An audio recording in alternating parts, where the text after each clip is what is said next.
On the morning of August 27, 1896, a war started. By the time most people finished their breakfast, it was already over. The whole thing lasted 38 minutes, and it ended with a palace in ruins and a sultan hiding in a foreign embassy. By the end of this, you'll understand how the fastest war in recorded history happened almost by accident, and why an entire nation's independence could vanish before a single London newspaper had time to print the headline. Zanzibar in the late 1800s was not just any island. It was one of the wealthiest trading ports in East Africa, built on cloves, ivory, and a spice trade that had made its sultans fabulously rich for over a century. Ships from India, Oman, and Europe all passed through its harbor. Stone Town, its capital, was a maze of coral walls, carved wooden doors, and merchant houses stacked with imported goods. But wealth like that never stays unnoticed for long. By the 1890s, Zanzibar sat inside Britain's sphere of influence, part of a quiet arrangement that let the Sultanate keep its throne, its flag, and its rituals, as long as it never stepped outside the boundaries London had drawn. This wasn't formal colonization, it was something subtler. Britain didn't need to occupy Zanzibar outright. They controlled its trade routes, its treaties, and most importantly, its succession. No sultan sat the throne without London's quiet approval. The sultan in power through the mid-1890s, Hamad bin Thuwani, understood this arrangement perfectly. He was compliant, predictable, and useful, exactly the kind of ruler an empire prefers. He signed the treaties Britain wanted signed. He avoided the disputes Britain wanted avoided. Then, on August 25, 1896, he died. Suddenly, and under circumstances that were never fully explained. Rumors of poisoning spread through Stone Town almost immediately, though no formal investigation ever confirmed it.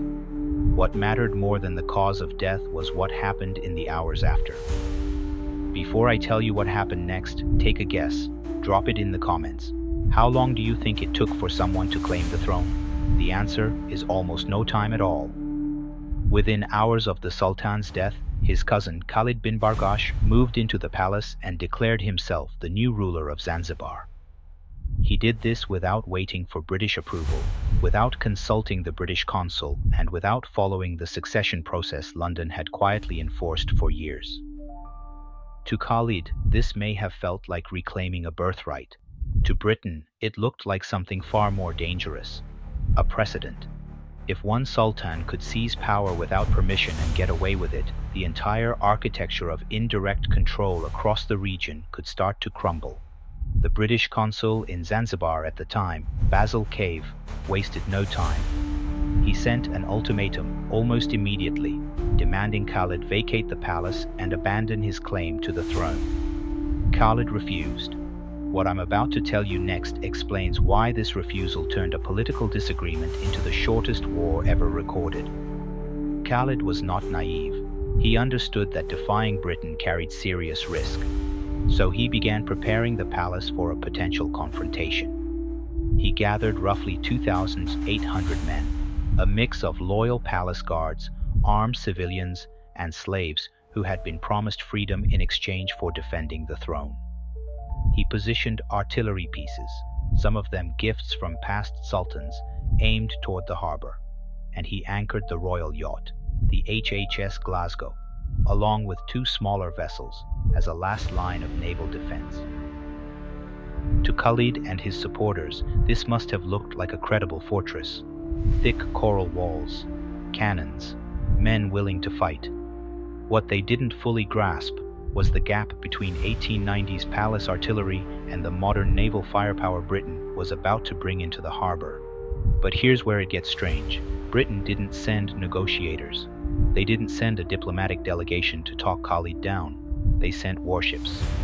By the early morning of August 27th, 5 Royal Navy vessels sat in Zanzibar's harbor. The HMS St. George, the HMS Philomel, the HMS Thrush, the HMS Sparrow, and the HMS Raccoon, their guns trained directly on the palace. Rear Admiral Harry Rawson had arrived to personally oversee the operation. At 8 a.m., Britain delivered a final ultimatum. Khalid had 1 hour. Surrender the palace and abandon his claim by 9 a.m., or the ships would open fire. Khalid sent back a message that, according to several accounts, essentially said he did not believe the British would actually attack. He believed the show of force was a bluff, a pressure tactic meant to force his surrender without violence. He was wrong. And then they found something else entirely, because Khalid wasn't the only one underestimating the moment.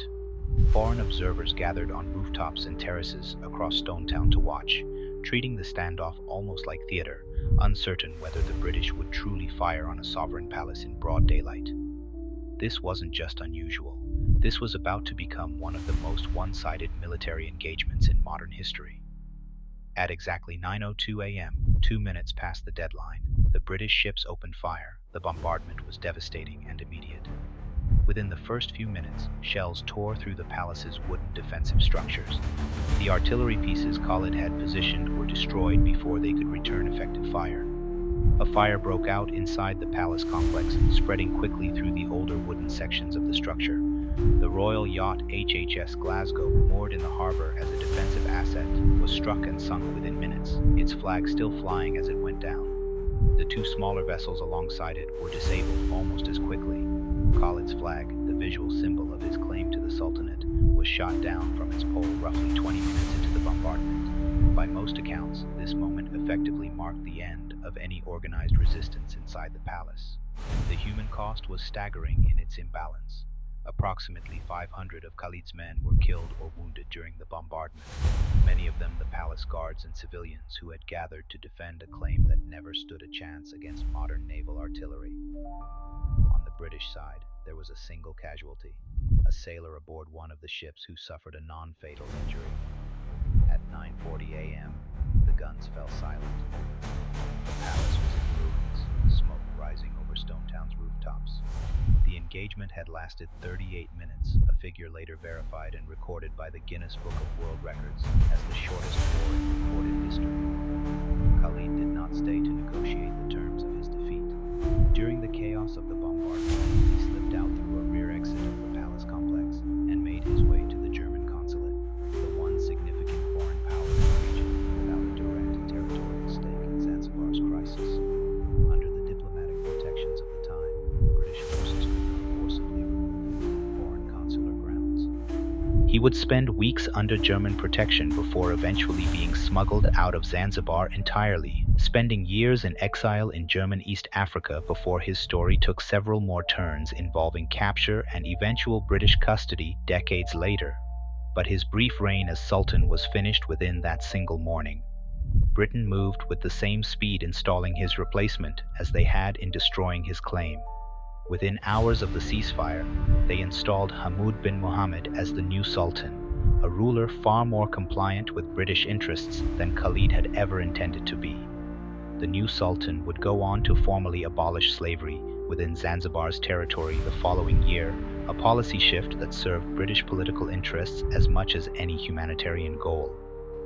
This connects to something far larger than one small war on one small island.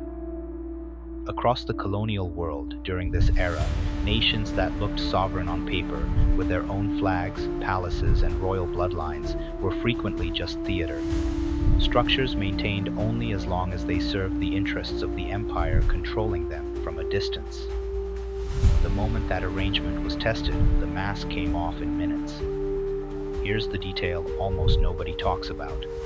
Some historical accounts suggest the formal British declaration authorizing military action was still being finalized through official channels in London, while the bombardment was already underway in Zanzibar's harbor. The paperwork meant to justify the war hadn't even caught up to the war itself by the time it ended.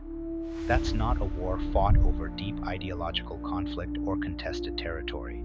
That's an empire enforcing a signature, backed by naval firepower so overwhelming that the entire conflict was resolved before most of the empire's own bureaucracy had processed what was happening. Zanzibar would remain under British-controlled sultans for decades afterward, its independence a matter of ceremony rather than substance, until it finally gained true sovereignty in 1963, only to merge with Tanganyika the following year to form modern Tanzania. So the real question isn't why Khalid lost that morning in 1896. It's why an entire nation's fate could be decided in less time than it takes most people to finish their morning commute, and why so few people today have ever heard the story of the war that proved it. What you just watched is one piece of a much larger pattern in how empires maintained control without ever needing full-scale conquest. The next part goes even further back, into a civilization that built an entire vision of what waits for us after death itself. Subscribe because I'm not done yet.